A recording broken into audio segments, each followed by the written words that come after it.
శివోహం భక్తి ఛానల్కి స్వాగతం అండి. అందరికీ నమస్కారం. సఫల ఏకాదశి వ్రత కథ గురించి తెలుసుకుందామండి. మార్గశిర కృష్ణపక్ష వ్రతాన్నే సఫల ఏకాదశి వ్రతం అంటారండి. ఏకాదశి తిథి పురాణ వ్రత కథ. చంపావతి అనే రాజ్యాన్ని పాలించిన మహేష్మత్ రాజుకు 5 కుమారులండి. అతని పెద్ద కుమారుడి పేరు లుంబక్. లుంబక్ చాలా ధైర్యవంతుడు మరియు గొప్ప దుర్మార్గుడు.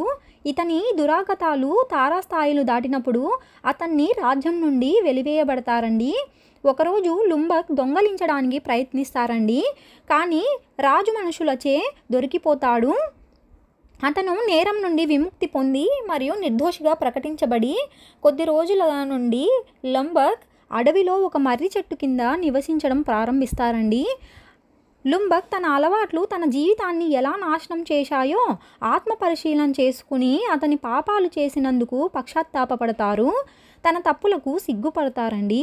యాదృచ్ఛికంగా ఏకాదశి తిథి నాడు లుంబక్ చెట్టు వేళ్లపై కొన్ని పండ్లను ఉంచి వాటిని విష్ణువుకి సమర్పించారు. అతను రోజంతా ఆహారం తీసుకోలేదు కాబట్టి అతను తెలియకుండానే ఏకాదశి వ్రతాన్ని పాటించడం జరిగిందండి. అలా లుంబక్ పరివర్తన ప్రయాణం ప్రారంభమైంది.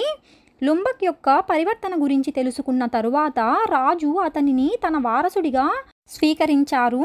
అలా లుంబక్ ఏకాదశి తిథి నాడు తనకు తెలియకుండానే ఆచరించిన వ్రత ఫలాన్ని పొందారండి. ఏకాదశి ఉపవాసం.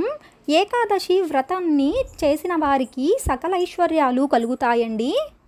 సఫల ఏకాదశి రోజు అచ్యుతుడిని పూజించాలండి. శ్రీకృష్ణుడు యుధిష్ఠిరునికి సఫల ఏకాదశి ప్రాముఖ్యతను వివరించారని బ్రహ్మాండ పురాణంలో ఉందండి.